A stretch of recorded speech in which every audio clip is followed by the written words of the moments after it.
இன்று ஐப்பசி கிருத்திகை நன்னார். தீராத கடும் கஷ்டம் அனைத்தும் தீர, வறுமை அனைத்தும் நீங்கி செல்வ வளத்துடன் வாழ, பிரச்சனைகளுக்கு ஒரு தீர்வு கிடைக்க கட்டாயம் முருகப்பெருமானை இன்றைய தினம் நாம் மனமுருகி பிரார்த்தனை செய்து கொண்டால் அது கைமேல் பலன் தரக்கூடியதாக அமையும் என்பதாக சாஸ்திரங்கள் குறிப்பிட்டுள்ள ஸ்ரீ சுப்பிரமணிய வஜ்ர பஞ்சர கவச்சத்தை தான் இப்ப நம்ம பாராயணம் செய்ய போறோம். இந்த கவச்சமானது ஸ்கந்த புராணத்தில் அகஸ்தியரால் கூறப்பட்டதாக அமைந்துள்ளது. ரொம்பவும் சக்தி வாய்ந்தது. ஸ்ரீ சுப்பிரமணிய வஜ்ர பஞ்சர கவச்சம். அஸ்ய ஸ்ரீ சுப்பிரமணிய கவச ஸ்தோத்திர மகாமந்திரஸ்ய அகஸ்தியோ பகவான் ரிஷிஹி அனுஷ்டுப் சந்தஹ ஸ்ரீ சுப்பிரமணியோ தேவதா சம்பீஜம் ஸ்வாஹா சக்திஹி சஹா கீலகோ ஸ்ரீ சுப்பிரமணிய பிரசாத சித்தியர்த்தே ஜபே விநியோகः. ஞாசः हिरण्य शरीराय अंगुष्ठाभ्यां नमः. इक्षुदनुर्धराय तर्जनीभ्यां नमः. शरवण भवाय मध्यमाभ्यां नमः.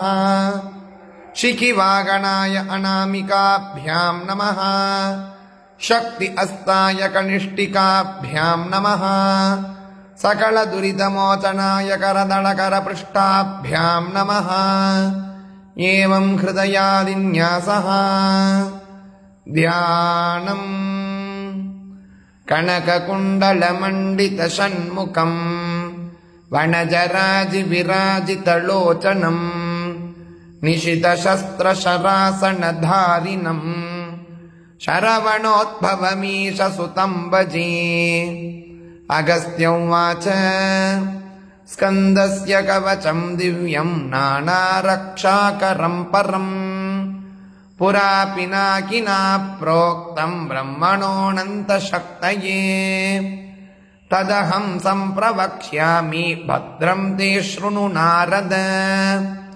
अस्ति गुह्यं मगापुण्यं सर्वप्राणिप्रियङ्करम् जपमात्रेण पापघ्नं सर्वकामफलप्रदम् मन्त्रप्राणमिदं ज्ञेयं सर्वविद्यादिकारकम्. स्कन्धस्य कवचं दिव्यं पठनात् व्याधिनाशनम् पिशाचघोरभूतानां स्मरणादेव शान्तिदम्. पठितं स्कन्दकवचं श्रद्धयानन्यचेतसा तेषां दारिद्र्यदुरितं न कदाचित् भविष्यति. भूयः साम्राज्यसंसिद्धिः अन्ते कैवल्यमक्षयम्. दीर्घायुष्यं भवेत् तस्य स्कन्धे भक्तिश्च जायते. अथ कवचम्. शिखां रक्षेत् कुमारस्तु कार्तिकेय शिरोवतु. ललाटं पार्वती सूनुगो विशाखो भ्रूयुगं मम. लोचने क्रौञ्च भेदी च नासिकां शिखिवाहनः. कर्णद्वयं शक्तिधरः कर्णमूलं षडाननः. गण्डयुग्मं महासेनः कपोलौ तारकान्तकः. ओष्ठद्वयं च सेनानी रसनां शिखिवाहनः. ताडूकलानि दिक्पातु दन्तां देवशिखामणिः. गाङ्गेयश्चुबुकं पातु मुखं पातु शरोद्भवः. हनोहरसुतः पातु कण्ठं कारुण्यवारिधिः.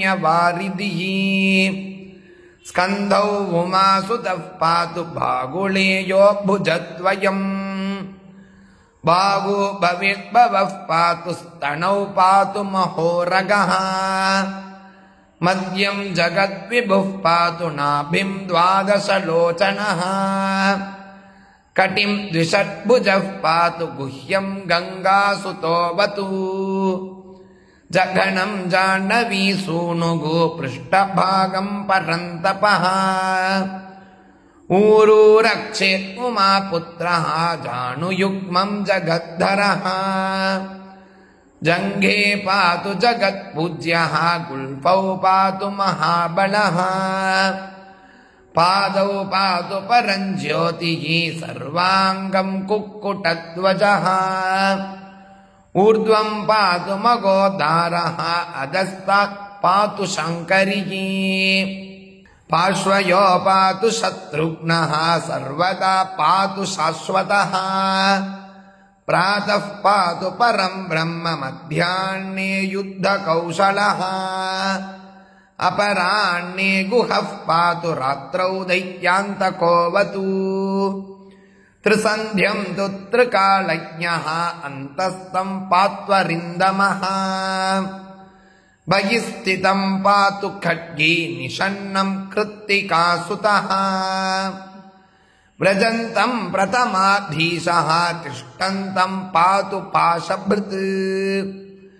शयने पातु मां शूरः मार्गे मां पातु शूरजित् उग्रारण्ये वज्रधरः सदा रक्षतु मां वटुः फलश्रुतिः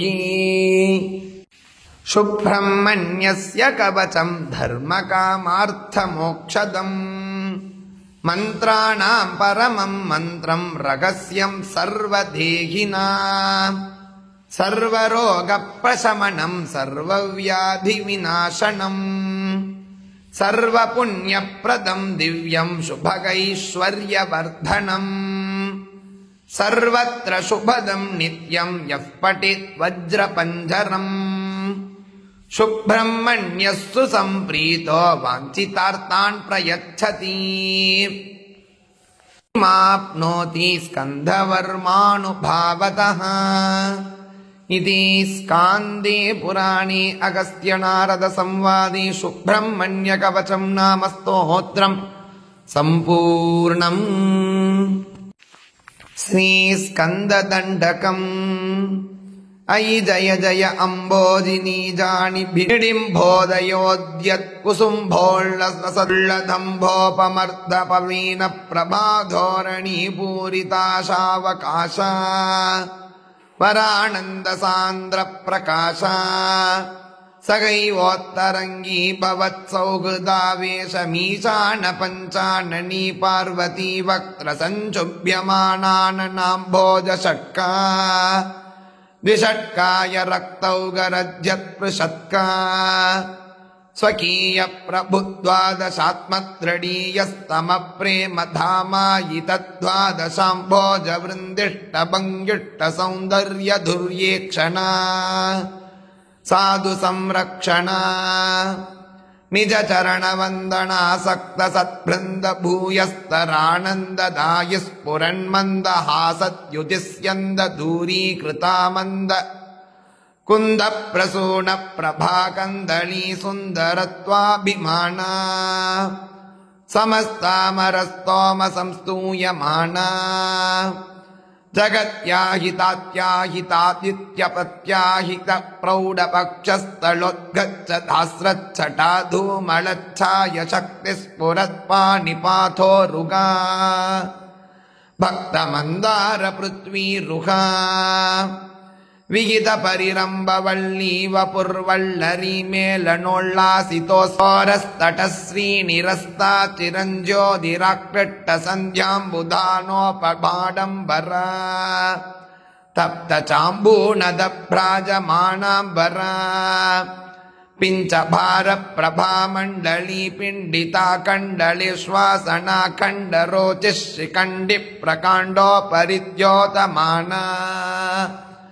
पदश्रीकृतश्रीगृगौव्रातमाना प्रथित अरिगीतालयालङ्कृती कार्तिकेयार्तबन्धो दयापूरसिन्धो नमस्ते समस्ते च मां पाहि पाहि प्रसीद प्रसीद कारुण्याम्बुनिदे समस्तसुमनः सन्तापनाद्योद्गत स्पायद्धर्पभरासुरप्रभुसमूहोल्लोन्मुकारुण्याम्बुनिदे समस्तसुमनः सन्तापदानोद्यत ஸ்பாயத்தர்பராசுர பிரபு சமூள்ளோள்மூலனைகாயன பிப்ராணக்ஷதி விபேதனதனாம் சக்திம் தமாக்னேயமா பாயிஸ்ரீ அரிகீதபத்தனபதே தேகி ஸ்ரீயம் மே ஜவாத் இதி ஸ்ரீ ஸ்கந்ததண்டகம் நாமகத்யஸ்தோத்திரம் சம்பூர்ணம். ரொம்ப அற்புதமானது. இன்றைய தினம் கேட்க வேண்டியது, பாராயணம் செய்யப்பட வேண்டியது. தெரியாத பல பேருக்கு பகிருங்கள், அவர்களும் பயனடையட்டும்னு கூறி நாளைக்கு இன்னொரு சந்திக்கலாம். ஜெய் ஜெய்சங்கர், ஹர ஹர சங்கர, மகாபிரிவா போற்றி.